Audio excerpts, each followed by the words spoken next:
हमारा समाज चलता कैसे है? असल में ये कुछ अदृश्य नियमों पर चलता है, बिल्कुल एक ऑपरेटिंग सिस्टम की तरह, जो ये तय करता है कि हम कैसे रहेंगे, काम करेंगे और एक दूसरे के साथ कैसा बर्ताव करेंगे।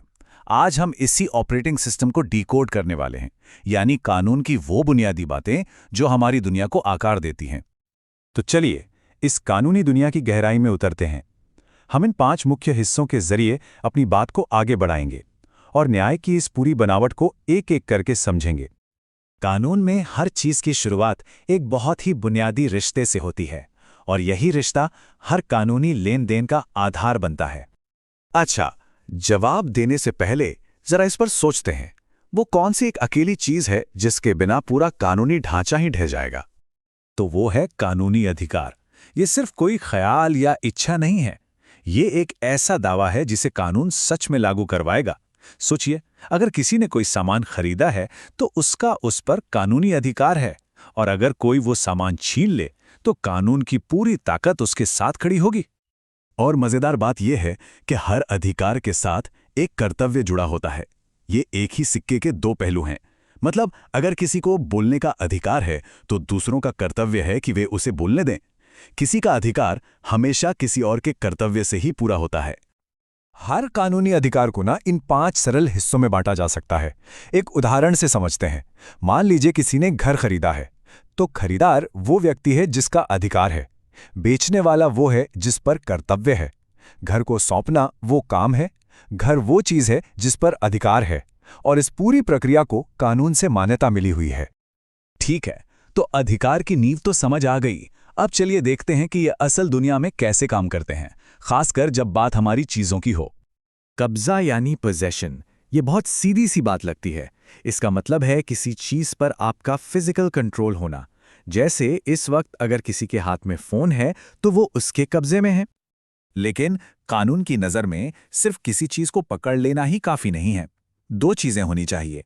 पहला, उस पर असल में फिजिकल कंट्रोल हो, जिसे कॉर्पस पोजेशनिस्ट कहते हैं। और दूसरा, उसे अपने पास रखने का इरादा भी हो, यानी एनिमस पोजेशन डी। ये दोनों होना जरूरी है। अब बात करते हैं स्वामित्व की, यानी ओनरशिप की, जो कब्जे से कहीं ज्यादा बड़ी चीज है।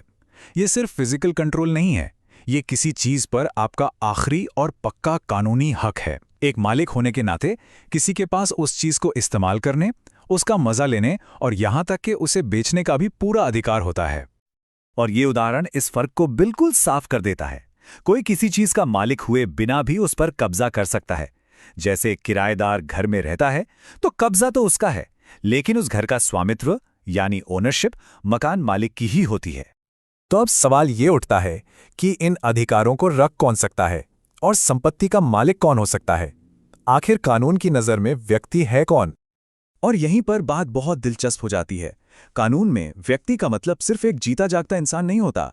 ये कोई भी ऐसी चीज या इकाई हो सकती है जिसे कानून अधिकार और कर्तव्य रखने के लायक समझे। इसका जवाब शायद आपको सच में हैरान कर दे। इंसान के अलावा भी बहुत कुछ है जिसे कानून एक व्यक्ति का दर्जा देता है। और ये रहा जवाब। कंपनियां, ट्रस्ट और तो और मंदिरों में रखी मूर्तियां और देवता भी कानून की नजर में व्यक्ति हैं। इसका मतलब यह है कि वे अपने नाम पर संपत्ति खरीद सकते हैं, कॉन्ट्रैक्ट कर सकते हैं और उन पर केस भी हो सकता है। अयोध्या मामले में भी देवता को एक कानूनी व्यक्ति माना गया था। है ना कमाल की बात? ये जो आइडिया है कि एक कंपनी की अपनी अलग कानूनी पहचान होती है, ये सालमन बनाम सालमन के एक बहुत पुराने और ऐतिहासिक केस से तय हुआ था। अच्छा, अब तक हमने अधिकार, कब्जे और व्यक्तियों की बात कर ली। पर तब क्या होता है जब अधिकारों को तोड़ा जाता है और कर्तव्यों को नजरअंदाज किया जाता है? यहीं पर तस्वीर में आता है दायित्व, यानी लायबिलिटी। तो ये लायबिलिटी क्या है? इसे आप कानूनी सिस्टम का अलार्म सिस्टम समझ लीजिए। जब कोई नियम टूटता है तो ये अलार्म बजता है और किसी न किसी को कानूनी तौर पर जिम्मेदार ठहराया जाता है। ये जिम्मेदारी भी मोटे तौर पर 2 तरह की होती हैं। सिविल लायबिलिटी में गलती करने वाले को नुकसान की भरपाई करनी पड़ती है, जबकि क्रिमिनल लायबिलिटी में राज्य उसे सजा देता है। भारत में तो MC मेहता केस ने एक बहुत ही मजबूत सिद्धांत दिया, एब्सोल्यूट लायबिलिटी, यानी पूर्ण दायित्व। इसके तहत अगर कोई खतरनाक काम कर रहा है तो किसी भी हादसे के लिए वो पूरी तरह जिम्मेदार होगा। भले ही उसकी सीधे तौर पर कोई गलती ना भी हो। तो हमने अब तक इस कानूनी बनावट के सारे टुकड़े देख लिए हैं। अधिकार, कर्तव्य, कब्जा, स्वामित्व, कानूनी व्यक्ति और दायित्व। अब चलिए इन सबको एक साथ जोड़कर पूरी तस्वीर देखते हैं। इस टेबल में हमने अब तक की सारी बातें एक साथ रख दी हैं। अधिकार और कर्तव्य इस सिस्टम की नींव हैं, कब्जा और स्वामित्व इसका सामान है, व्यक्ति इसके रहने वाले हैं और दायित्व इसका सिक्योरिटी सिस्टम है। आखिर में ये समझना जरूरी है कि कानून सिर्फ कुछ नियमों की किताब नहीं है, ये एक बहुत ही मजबूत और सुंदर सिस्टम है, एक अदृश्य आर्किटेक्चर जो हमारे समाज को व्यवस्था, जिम्मेदारी और सबसे बढ़कर न्याय देता है।